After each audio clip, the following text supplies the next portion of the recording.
All right, good morning. Good morning. So we have some fun stuff for today's lecture. And as far as the final is concerned and so on, I'd like you to forget about anything we do today. Absolutely. So get your minds to become a blank, and forget anything you hear in today's lecture. So what I'm going to show you today, hopefully, will completely blow your minds. And I'm not talking about controlled substances or anything.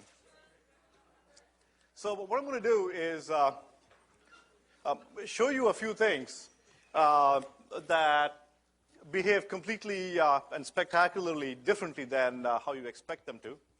And today's lecture is appropriately called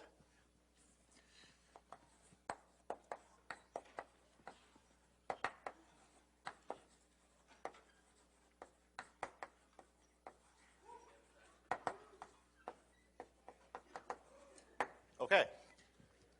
So we're going to violate the abstraction barrier here and do some fun things. And the important thing to realize is that in all of 6002, we have, after all, based on some assumptions we made at the beginning of the course, like lump matter discipline and so on, we have landed ourselves in this playground called the playground of 6002. And within that playground, certain ground rules applied. Okay? And our entire course depended on those assumptions being true. So for example, the first assumption we made that brought us from Maxwell's equations to the lumped matter discipline was, or rather the circuit abstraction, was a lumped matter discipline. And there were three tenets of the lumped matter discipline. One is that the rate of change of flux was going to be 0 within our circuits, not inside elements, but in the circuit itself. And second, the dq by dt was going to be 0 outside the elements. And third, something we did not dwell upon in the course, but it's certainly present in the course notes, is that the speeds of signals that we are going to consider are going to be much slower than the speed of light. Okay, so we're going to be working in a realm where we were going to be well slower than the speed of light. Okay, so starting with that, let me walk you through some examples and some fun stuff.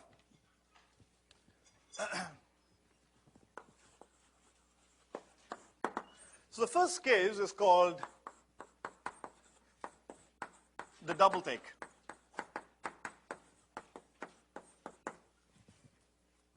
So let me sketch out a small little circuit for you and take a look at the expected behavior and then show you what really happens in real life. So in the first case, I have a voltage source. And what I'm going to do is make a transition from a 0 to a 1. Think of it as a step input. And through a Thevenin-like resistance, I'm going to feed it to a circuit.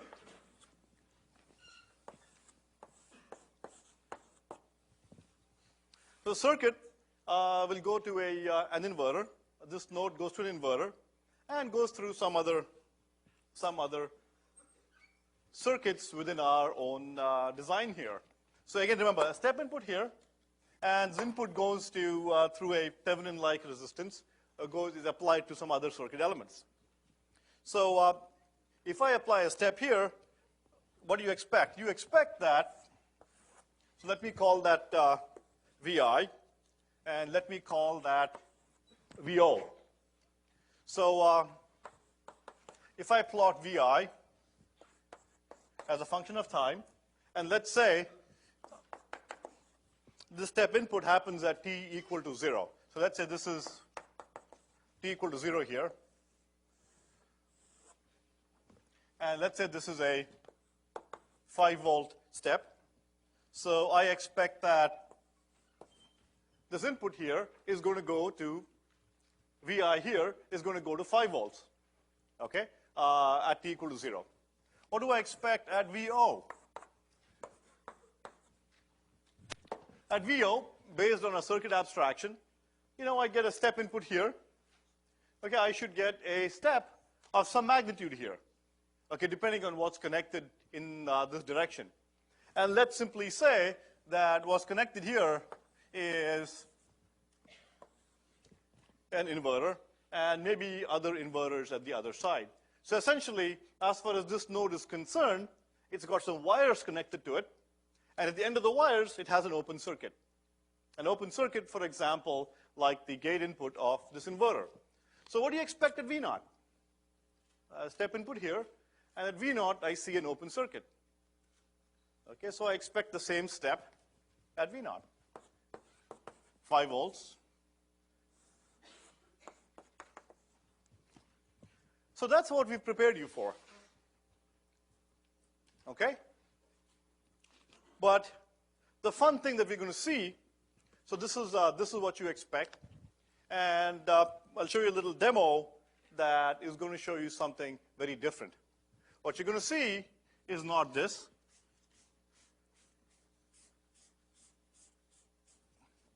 Okay, you ain't going to be seeing that. Rather, I'm going to show you something that looks like this.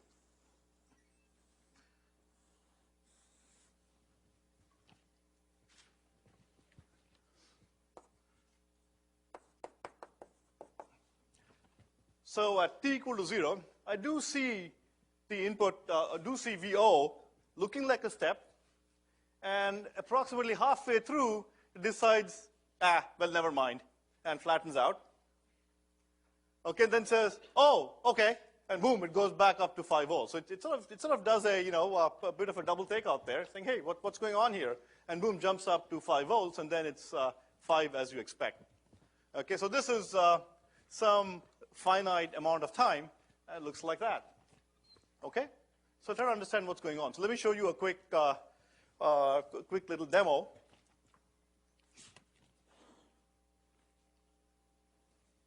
So that's the input VI. Okay, so that's the input VI that you expect. And I won't do anything to my circuit at this point. And go ahead. So let's see what happens now. There you go. So now I'm showing you the output here at VO.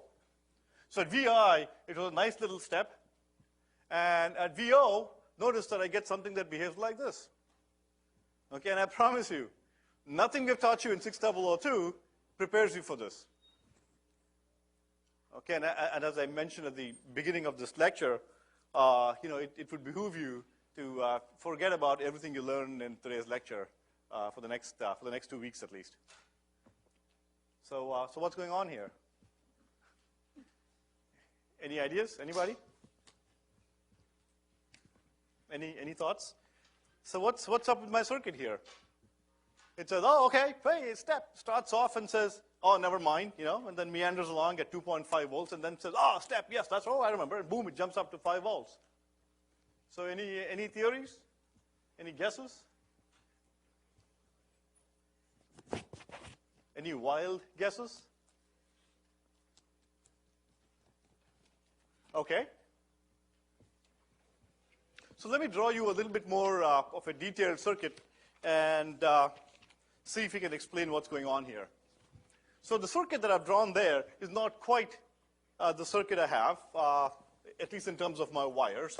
So what I have is something that looks like this, VI, and this is going to step to 5 volts. I do have a resistance R. This is VO. This does go to an inverter. But what is also happening is that I have a long wire. Okay, you see this guy here?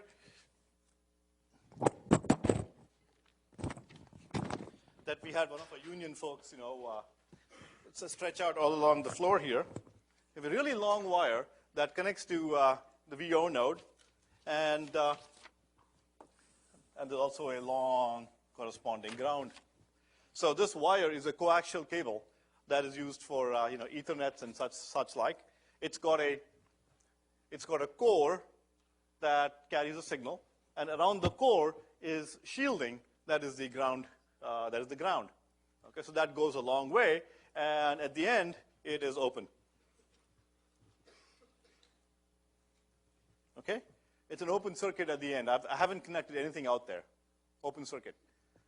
So so something's happening here that's making the circuit behave like this. So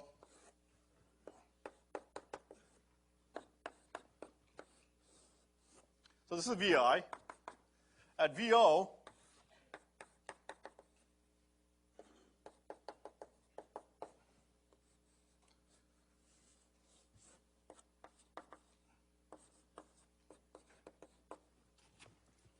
so at VO, I'm getting this funny behavior. Okay, so does anybody want to take, with the next piece of clues here, does anybody want to take a stab at guessing what might be going on here? Yes? Okay. Okay. We have a shill in the audience here. So the theory is that there is the step here is actually think of it as an electromagnetic pulse that goes from 0 to 5. And, things in real life don't travel instantaneously. So there's something about a wave that flies down. And the wave goes to the end, flips, and then comes back, and then establishes the full voltage here. So that is indeed at the root of what's going on. And let me put it in layman's terms and describe the details of what's going on here. Okay. So the way to view what's going on is that I have this long wire. Okay. In the very first lecture, I started off by saying wires are ideal. Okay. Ideal wires are such that I can transmit signals on them. Wires are small, so that the propagation time of signals is inconsequential compared to the rise times and fall times of the signals of interest. Okay? By having this really long cable here, I have clearly violated that assumption, which is my wire is really long here. Okay? And so I somehow need to model what the wire is doing to my circuit when I don't have a small wire. So what actually happens? So the way to view it is the following. So although this is a wire, to understand the mechanics of what's going on, I really have to model it much more accurately. Okay? And the way to model a wire like this is that, notice that every small element of a wire has associated with it some inductance. Okay, so let's take a small segment of the coax cable here. The coax cable is a small core surrounded by a metallic shield. Okay, that's a ground. And so when you have a wire surrounded by a metallic shield, that also has a capacitance. Okay, inductance and capacitance. So this small segment can be modeled as a really small inductance and a really tiny capacitance. Similarly, the next segment can be modeled as a tiny inductance and a capacitance. There is also a resistance here, but let's assume that the resistance is 0 for our model, and also the parallel resistance is also 0. I'm sorry, is infinity. Okay? So it's an inductor, capacitor, and really the situation that I have is not a pair of ideal wires, but really a really small inductance and a capacitance, a small capacitance in parallel. So it's more of a set of distributed elements that I have here. Notice that in my lumped circuit abstraction, when we talked about the RLC model for the wire between two inverters, we lumped it. We lumped this thing into a model that looked like this.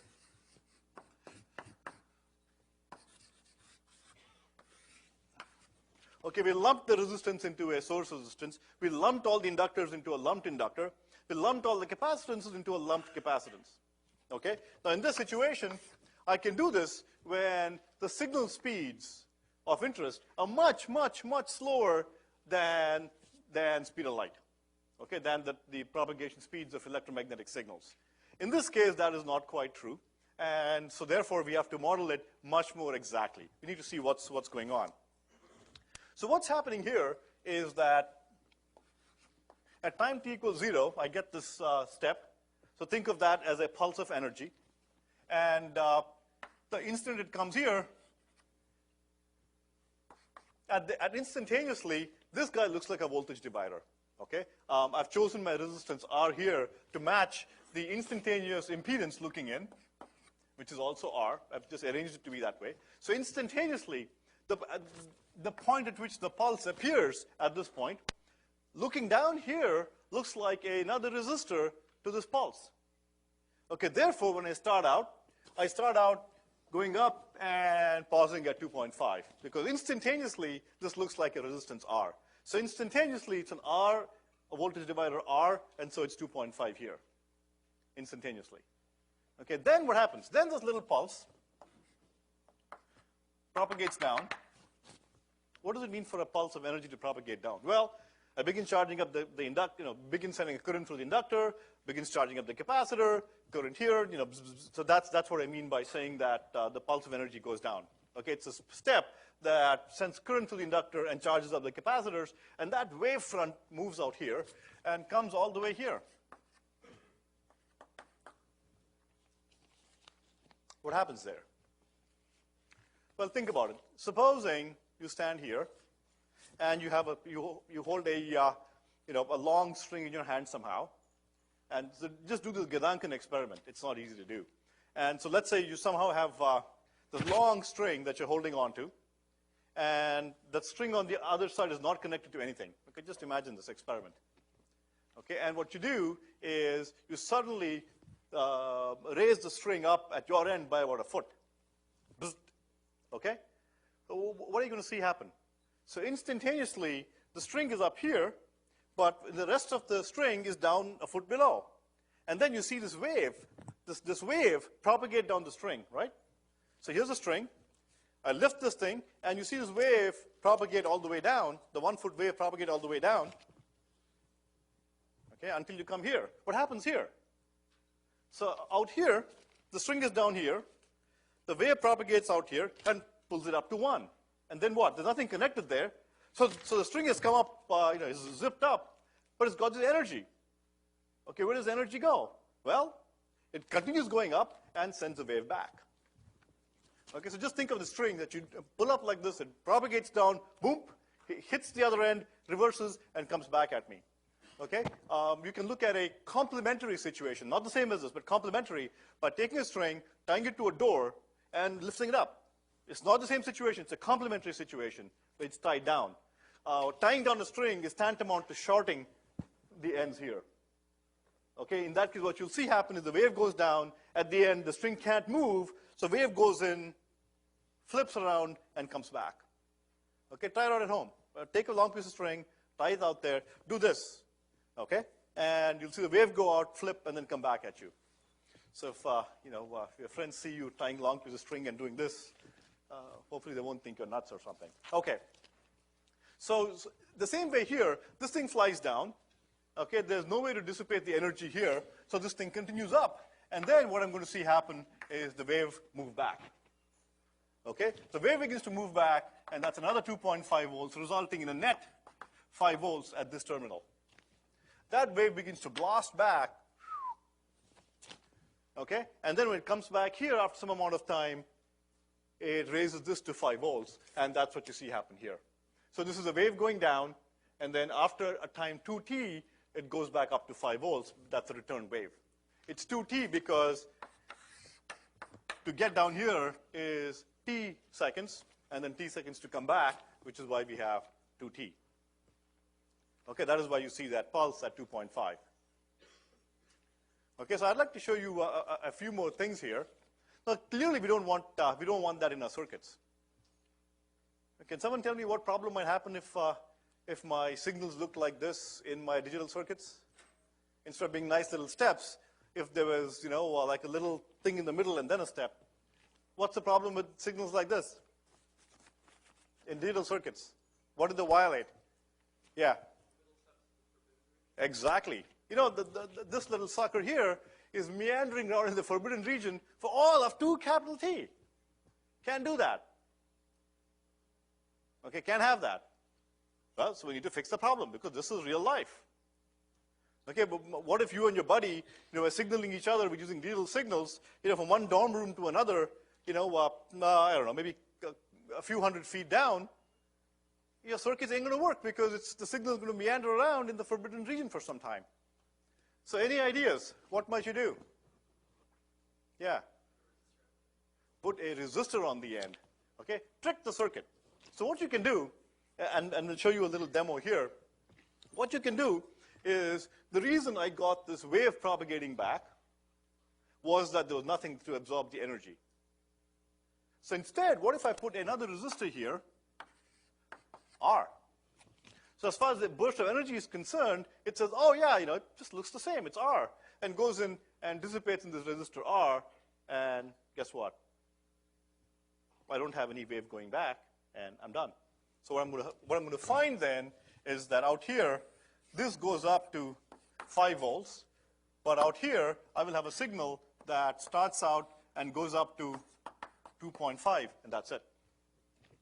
Okay, I lift it up, bzzz, goes down, goes to 2.5. Because in the lumped model that you've been dealing with, it's a resistor R to ground, and you're taking this the connection here, or here, and so it's your standard lumped model, a voltage resistive divider, and it should simply work. Well, let's see. So, so this is the end of the cable. Okay, if somehow you could watch this and that at the same time. So what I'm going to do, and this is a resistor R. I'm just going to plug it in.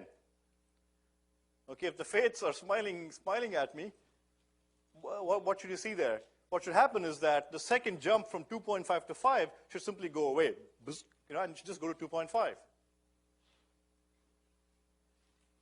Let's try that. There you go. I take it out. Jumps back up.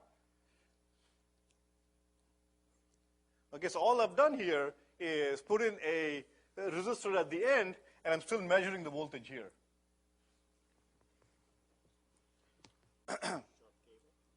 So that's one solution. One solution is to put a resistor here, so I absorb the energy, and the resistance has to be equal to the instantaneous impedance looking in.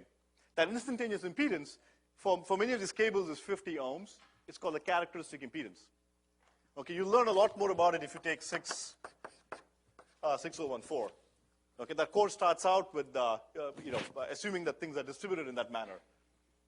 Okay, and so if you want to design, multi-gigahertz chips, it turns out that if you have signals that are traveling around at edge speeds of in the 0.1 to 1 nanosecond range, remember, light travels roughly 1 nanosecond a foot.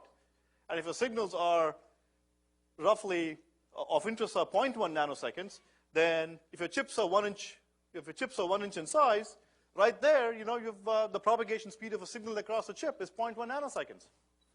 Okay, so today we have to deal with these issues and try to figure out what to do about them. Okay, so that was one solution that somebody pointed out. There is a second solution. Anybody else have a second solution for me? And then there's a third solution too. So it's okay, you can give me either the second or the third solution, doesn't matter. Anybody? You have two to choose from, come on. Yeah.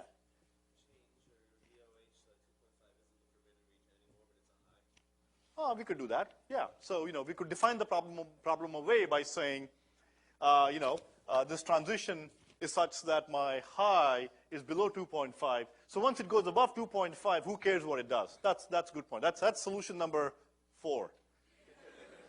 And that works. Okay, so I still need 2 and 3. Put a diode in there. Yeah, I guess you could, if the diode had the same kind of impedance looking in, it kind of may work. That's solution 4.2. I'm still waiting for solution 2 and 3. Pardon? Cut off the cable, exactly. So the solution says, work on a different problem. Okay, so, and that is solution number 2. Okay, so the idea is, the root of all evil was this long wire, which is why I had this thing here. So instead, if I had short wires, then what will happen is that if it's a very small wire, it'll look like this. As the wire is small enough, I'll just see a little itty-bitty thingamajig out there, but not a whole lot. By the way, the fun thing is that you can actually calculate the speed of light, the experiment I just showed you. Can I put that up if you can? No, the big one. So in the experiment that I showed you, this distance was about 500 nanoseconds. Okay? This distance is 500 nanoseconds, this time interval. The length of this cable is about, I don't know, maybe 500 feet. It's about 500 feet.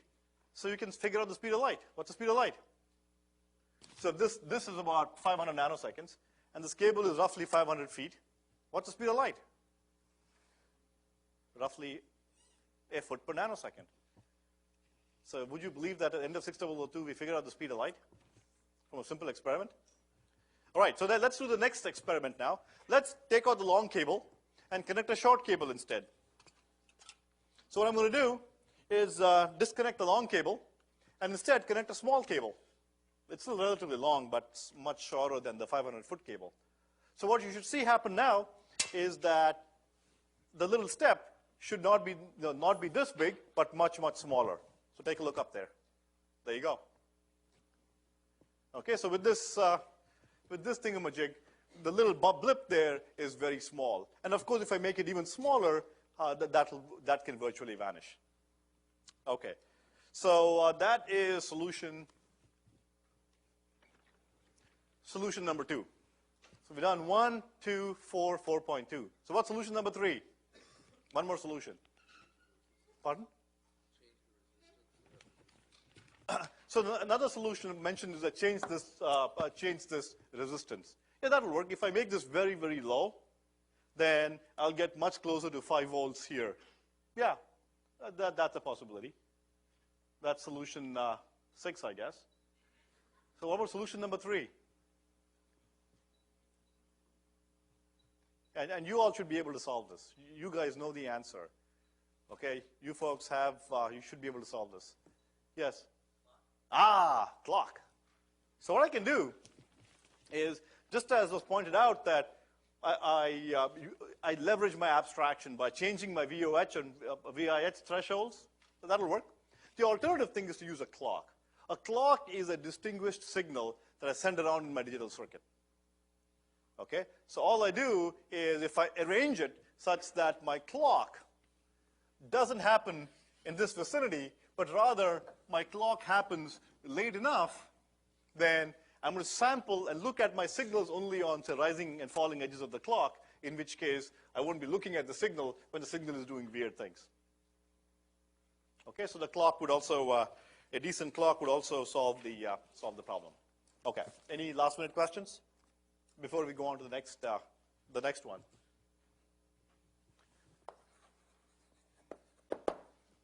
Okay, the next problem that we're going to look at is titled the double dip. Okay. So what I'm going to do here is I have a VS power supply. And what I'm going to do is feed the power supply to an inverter. Okay, so we've been doing this all along, VS. I feed the supply to an inverter. And what I'm also going to do is, so this is ground. I'm going to feed it to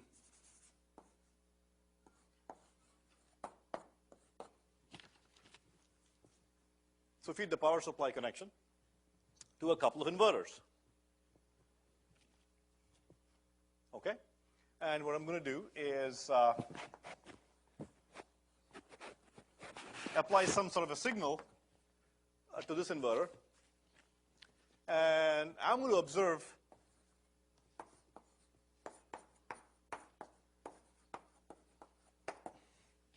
I'm going to look at this signal here.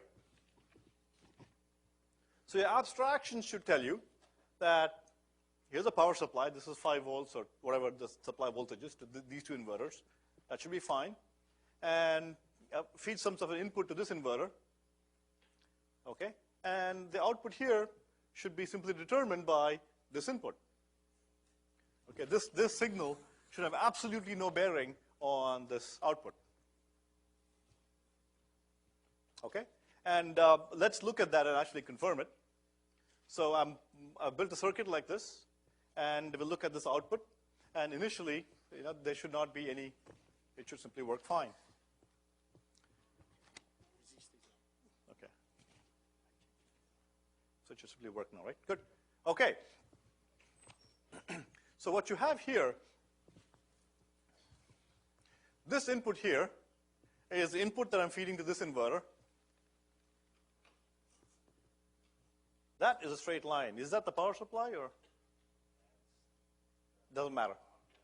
Okay, so I believe this is the, we'll check in a few minutes, but I suspect this is the power supply. And this guy here is the output looking here. So the green one is the look here part. Okay, so there must have been a 1 to 0 transition here, and that's all fine. So far, so good. Okay, no problem so far. Now what I'm going to do is I'm going to do something to this circuit. Okay, that as far as the abstraction is concerned, it doesn't show up on the circuit. Okay, it's below the abstraction layer. Okay, I'm going to do something, and suddenly fun things are going to happen. Look up there.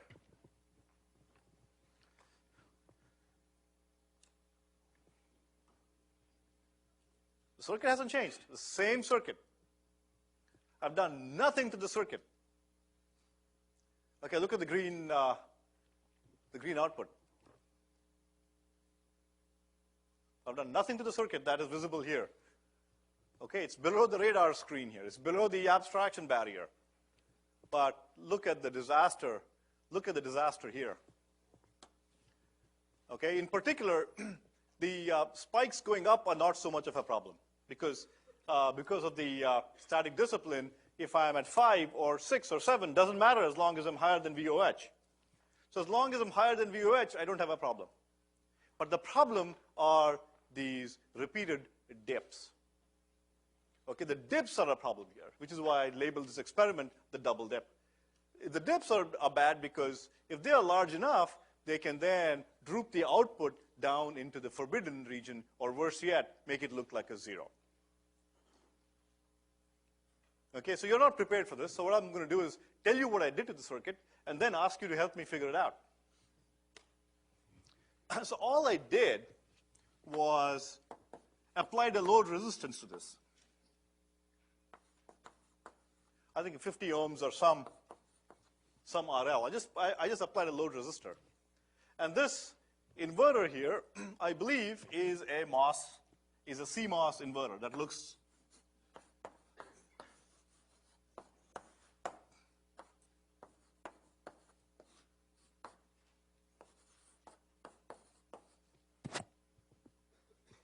okay? So I have this input applied to this inverter, and all I did is applied an RL load here. I noticed that the load here should not really change what's happening if this is an ideal inverter. Okay, the load here should simply draw some current, but really should not change any other property. Okay, so just remember, what's the signal doing? When the signal is high, this guy turns on, and current flows like like this. So let's say I have some sort of a capacitor here. This charge is like this, and when it's low, the P FET is on, and current flows through here, down here. And then when this goes high, this guy goes off, and this guy turns on. Okay, so the current flows out this way and discharges through this guy. When I turn it off, the P FET turns on and draws current from the top. Okay, so do we have any theories as to why I'm getting that messy stuff, the dips and the spikes on the output of this inverter? So why does this inverter care what the load on this inverter is. I mean, who cares? So so put your thinking caps on. Any theories? You guys did pretty well with the previous one. So this is much easier, actually. So need a better power supply. Okay, so what I'm going to do is I'm going to replace the power supply. And instead, use a much bigger power supply at 5 volts. Big Mongo power supply can supply 100 amps. And guess what? So I've made the changes. But guess what? I still see the spikes. Good try, but didn't work out. Good try, good try. Okay, what next? Any other solutions? Yes?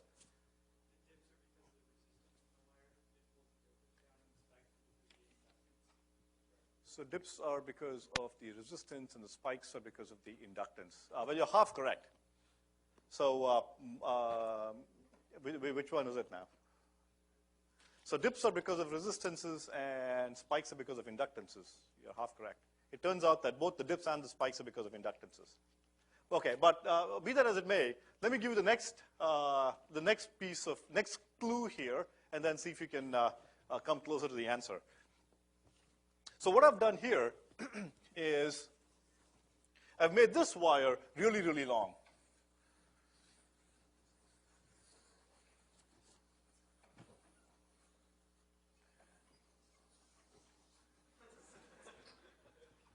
Okay, it's a really long wire. Okay, but it's a thick wire. So it's a Mongo thick wire. So it's not the resistance. It's really, really thick in Mongo.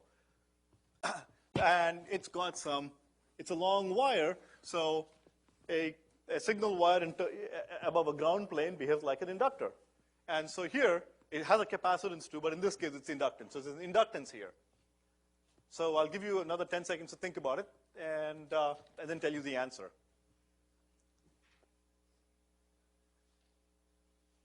But despite the inductance here,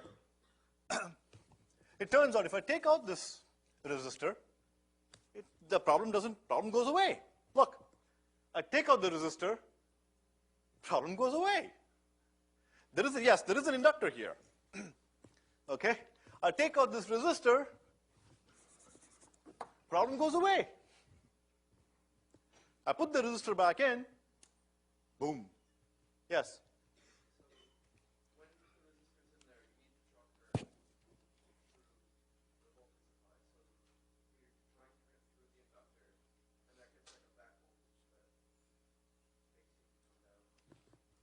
Okay, pretty good. That's 86 points. So here's what's going on. There's an inductor here, and when I put a 50 ohm resistor here, I put this resistor. When the PFET turns on, it draws a current. Okay, it's going to draw a current. If it draws a current, remember that I have across an inductor, I have a drop, and the drop relates to di dt. Remember, for a capacitor, the current is C dV dt. For an inductor, the voltage across the inductor is L di dt. So if di dt, if I'm switching a large current through the inductor every cycle, okay, big di dt, okay, di dt is large. I made it large by having a very small RL. So I'm, pulling a big current through, every few, every cycle, and then stopping it. And so therefore, I'm getting these big drops across this inductor that relate to L di dt. In other words, the power supply here is fine. While you guys are watching, I switched in a huge Mongo power supply. And so this, this voltage is fine. But then this voltage after the wire is the problem. So this voltage here doesn't look like this anymore. Rather, it has spikes that go down, for example, and when I switch the other way, they go up. Okay, so therefore what I end up having here is big spikes on this power supply, and when this guy's power supply goes wacko, then I see the spikes on its output as well. Okay, so what are the solutions to that? Any solutions here? What can I do to fix the problemo? Pardon? Stop using exactly. When in doubt, do something else. Build a different design. So what I could do is, this was pretty dumb, using a long wire. And so, no, but trust me, oftentimes, you go to the storeroom and they give you a big roll of wire, and you're too lazy to cut a piece out. Use the whole roll and use the two ends and connect it in. Okay? So, so if I had a much shorter piece of wire, then that can solve my problem. But again, remember that what's small to you may not be small to the circuit. Okay, so let's say, for example, I'm Intel, and I'm building a 10 gigahertz, Pentium 6 processor. Okay, it's 0.1 nanosecond is my cycle time. There, even a small itty bitty, itty bitty wire can be a real problem. Okay, and so therefore, distributing power throughout a 1-inch chip that's clocking at 10 gigahertz is a really, really hard problem. Okay, and our own David Perrault, who is doing one of our sections, the world's experts in this field. How do you just distributing power? Something as simple as how do I get 1 volt in a stable manner to every single device on my chip is a hard problem.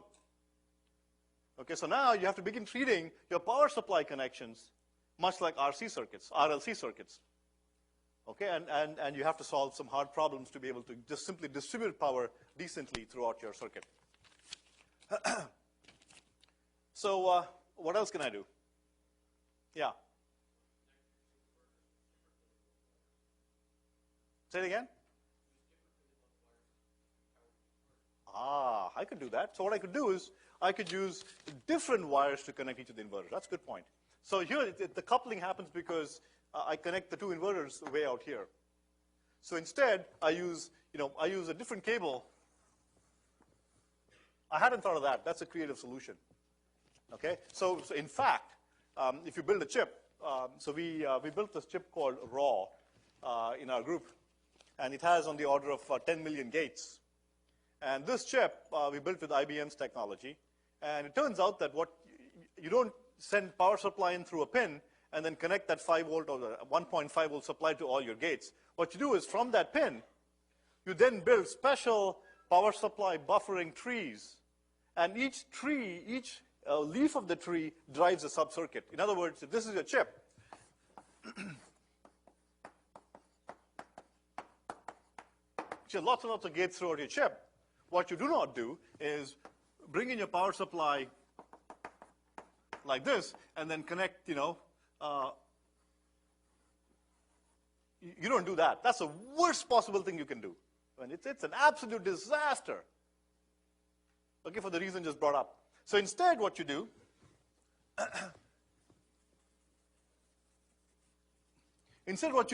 is you divide up the chip into, let's say, 4 quadrants. Okay, in our case, we had 16 quadrants. And then what you do is from this point, you take one wire that goes to this quadrant, one wire that comes here, one here, and one here. So that you're getting the power supply very close to the source, and you have different connections going to each quadrant. Okay, so that switching in this quadrant do not affect this guy because of the inductance of this lead here. Okay, and if you hadn't taken 002, you'd have been arguing with IBM, I don't want 16 wires, I want just 1 wire.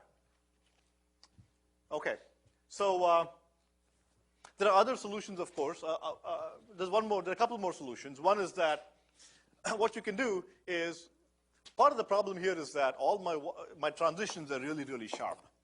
Okay, so DIDT is very, very large. So there's a whole new technique in design of digital and analog circuits, which talks about, it's called maybe I should call it waveform engineering, okay, or edge engineering. Okay, it's also called edge smoothing. The idea is that rather than have very sharp edges in your circuit, you try to have smoother edges. And when you have smoother edges, okay, then your DIDT is now going to be less. It's not going to be very, very high. Rather, it's going to be spread out. Your DIDT is now, your delta I is spread out over a longer period of time. Of course, that means the circuits may have to run a little slower, but that can also solve the problem. And in fact, that same smoothing of the waveforms was also the solution you saw in the pin coupling, the capacitive coupling thing we saw about a month and a half ago. And let me show you the demo and then close up. Not working? Okay, that's okay. It doesn't matter. So if you remember the demo from the lecture about